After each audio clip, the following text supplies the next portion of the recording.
welcome to my vlog! It's me, January Lee, and I'm one of Pampanga ni Camaro Vlogger. Ayan, bali for today mga kapatid, pupunta po tayo sa San Luis, Pampanga, sa parokya mismo ng San Luis, Pampanga, kung saan nagaganap po ang isang Lenten exhibit. Ayan, so dahil malapit na po ang Holy Week. So, I think sa Friday is Biyernes Dolores na, then Sunday is Palaspasan na, then Monday, Holy Monday, ayan. So, thank you so much po sa lahat po ng mga nagsusubscribe, nagla-like, nag-share ng aking YouTube vlog. Ayan, thank you so much din po sa lahat po ng mga nagpa-follow sa akin sa Instagram, sa my Twitter account. Ayan, thank you so much po. At sa lahat po naman nag-add sa akin sa FB or sa Facebook, ayan, thank you so much po. And nakakataba po ng puso na every time na accept ko yung inyong mga friend request, agad po ninyong sinasabi na nag-subscribe kayo sa akin. Ayan, so thank you so much po. And so, batiin ko muna ng happy birthday. Ayan, kasi baka So, shoutout kay Archie Pineda Mararak na birthday ngayon. So, happy birthday sa'yo, Sir Archie. Then, Jo Marie Cabadinyape and Mami Yuki from Lourdes Northwest. Ayan, from Angeles City. Si Mama Archie Mararak, hair and makeup artist. Ayan, so, thank you so much po. Hindi ko pa sila na-meet personally, pero napakababait po nila sa akin. Very supportive po sila. Ayan. So, kung gusto niyo magpa-hair and makeup, ayan, punta po kayo kay Archie Marara. Ayan, search niyo lang po sa FB. Ayan. Ayan. So, ngayon nakikita niyo mga kapatid, nandito na po sa aking tabi ang Niña Maria. Ayan, naisama ko na rin, naitampok ko sa aking YouTube vlog noon. Ayan. So, nandito po siya ngayon sa Santa Ana, Pampanga, dito sa aming bahay. Yan. So mga kapatid, dahil malapit na po ang Holy Week, tayo ngayon ay samahan nyo ako, pupunta tayo sa San Luis, Pampanga para makita kung ano ang mga sumali o nakilahok sa Lenten exhibit. Ayan, so pupunta tayo doon hindi para tignan kung ano ang mga gayak nila, kundi tignan natin kung paano pinakita ng parokya ng San Luis yung kanilang Lenten exhibit. Ayan. So, ang pagkakaalam ko, doon lang sa kanilang parokya, kumbaga, yung mga pwedeng sumali is dapat taga doon lang sa San Luis. Ayan. So, galing na po doon kasi yung kapatid ko, mga kapatid. So, sinabi lang sa akin na may Lenten exhibit. So, pupunta tayo ngayon. So, samahan nyo ako, mga kapatid, at pupunta tayo sa parokya ng San Luis, Pampanga. Ayan. So, ingat po always, and God bless us all. Love, love.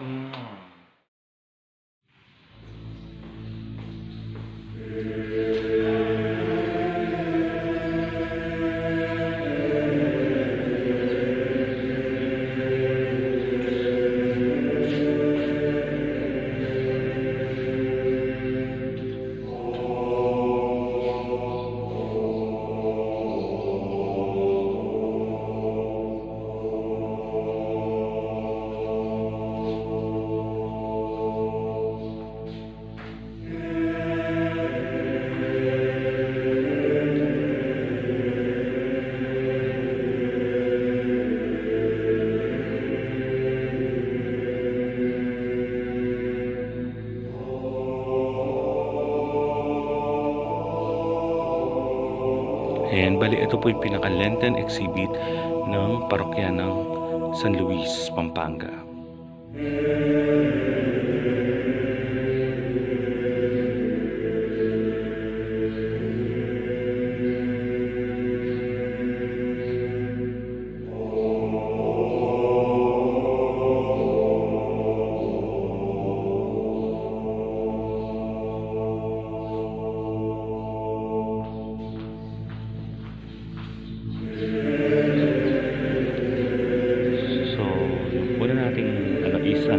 Apostol.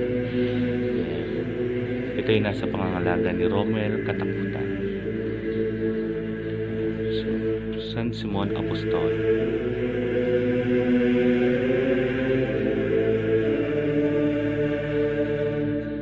Ang pangalawa ay si San Mateo Apostol sa pangangalaga ng Diaz family.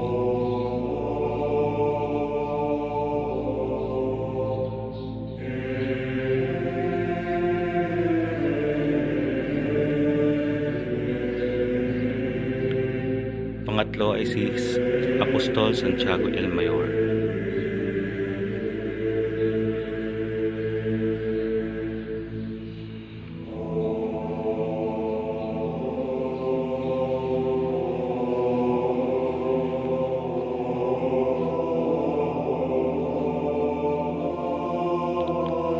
Santiago Apostol Santiago el Mayor.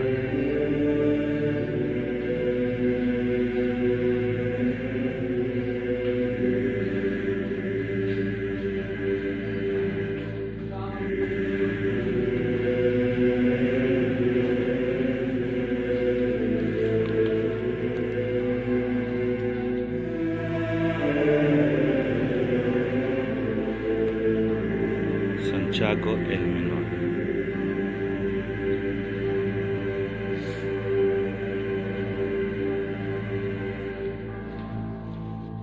Santo Tomas Apostol.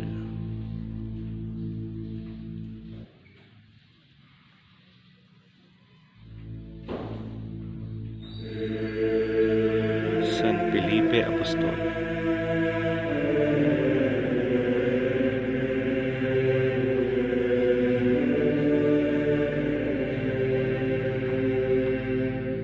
San Judas Tadeo.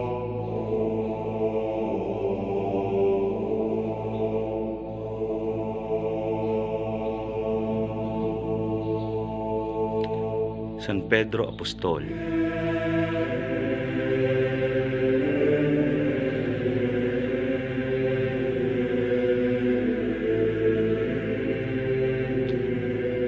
Ang muling pagkabuhay.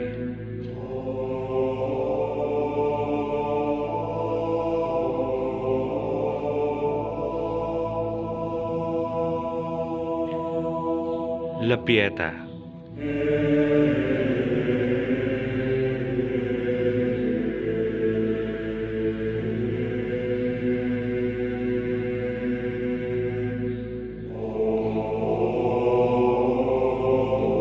Bali mga kapatid, ito ang La Pieta na makikita ninyo dito sa San Luis, bayan ng San Luis, Pampanga.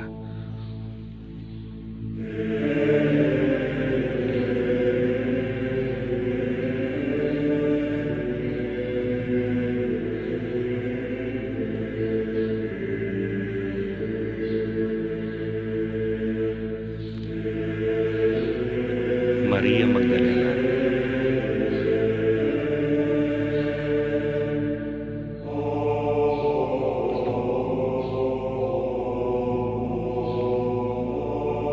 Camarero, si Ronnie Carlos. Ang Panginoong Jesus na nakapako sa krus.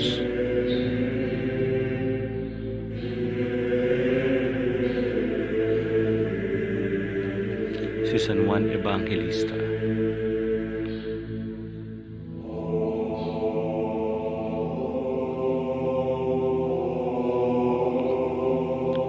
At ang Mater Dolorosa.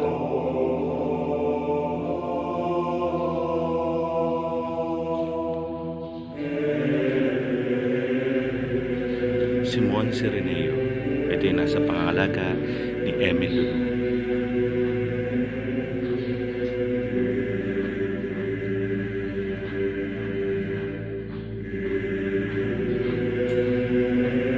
Ang Nazareno.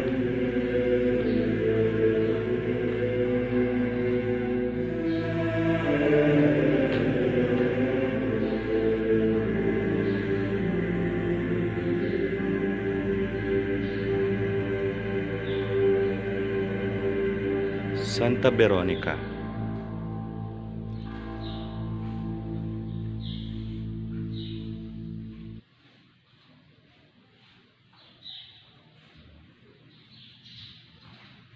Makagapos.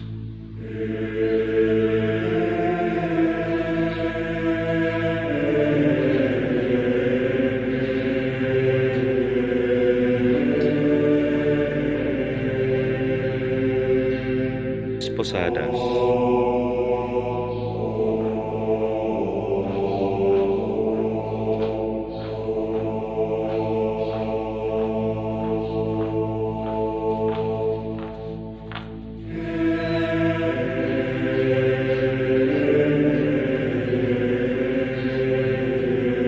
Santo Enchero.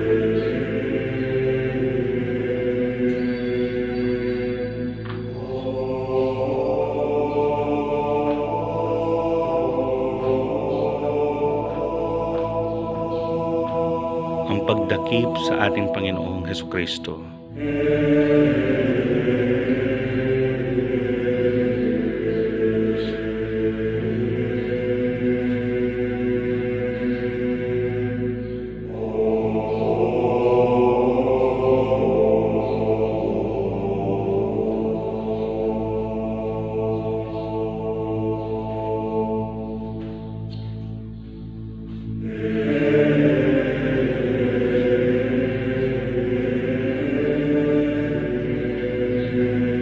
Tres Apostol.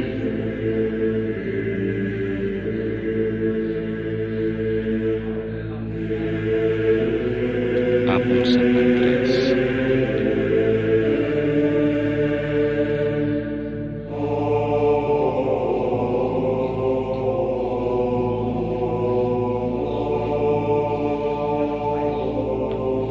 Santa Maria de Betania.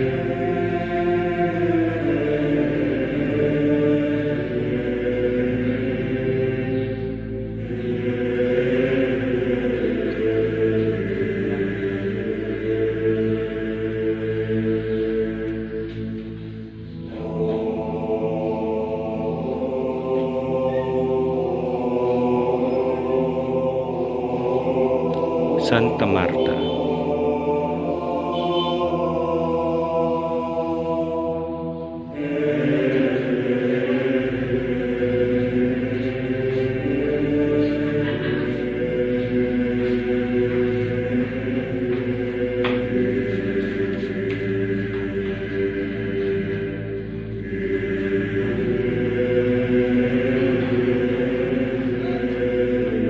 Santa Maria Jacobe.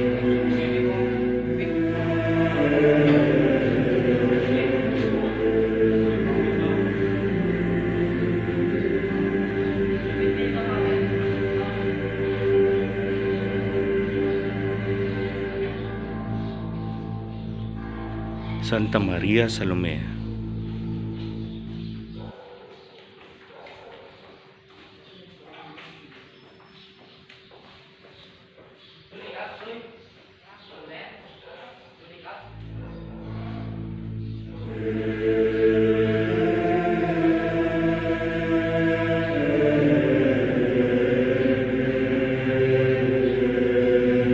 Santa Susana de Galilea.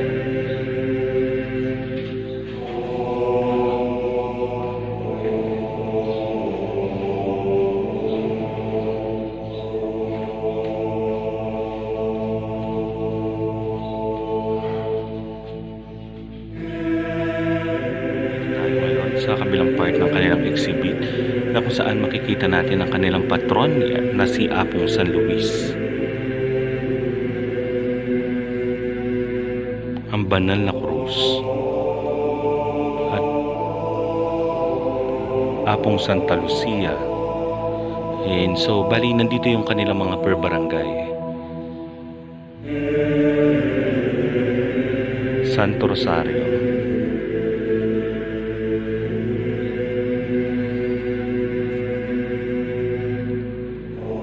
San Sebastian Martir.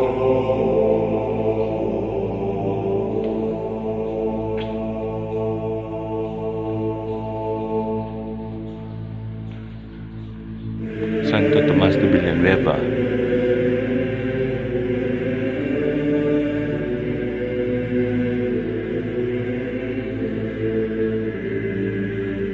San Agustin de Hippo.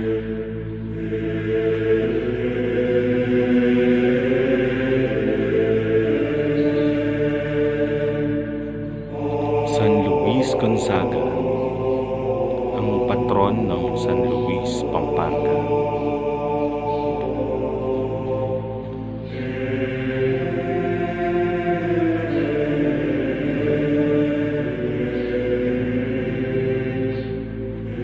Santa Monica de Tagaste.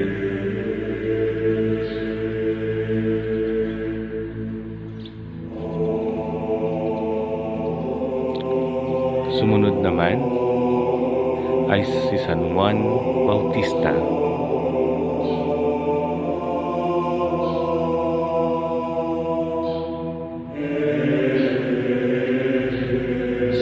Cruz, Pambilog.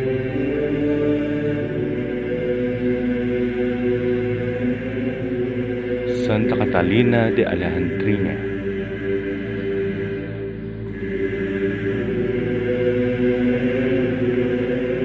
Santa Rita de Cassia,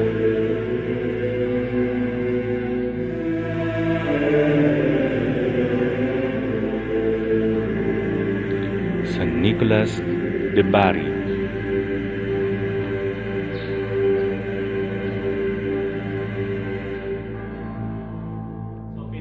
tayo na makapag-vlog sa San Luis, Pampanga. Ayan. So nakita nyo naman, ang daming mga poon na sumali na kahit taga doon lang sila. Actually, feeling ko sila din naman yung mga lumalabas sa kanila tuwing Holy Week sa prosesyon. Ayan. And hindi tayo masyado nakapag-ingay kasi meron tayong nakikita doon na observe silence. Ayan. So thank you so much sa mga kabataan po ng San Luis, Pampanga na pinayagan kami na makapag-vlog, ayan, makapasok at makapag-video kahit papaano dun sa kanilang Lenten exhibit. Ayan. So, sa lahat po ng mga nagsusubscribe, nagla-like, nag-share ng aking YouTube vlog, thank you so much po. Kung bago ka sa aking YouTube channel, don't forget to like, share, and subscribe.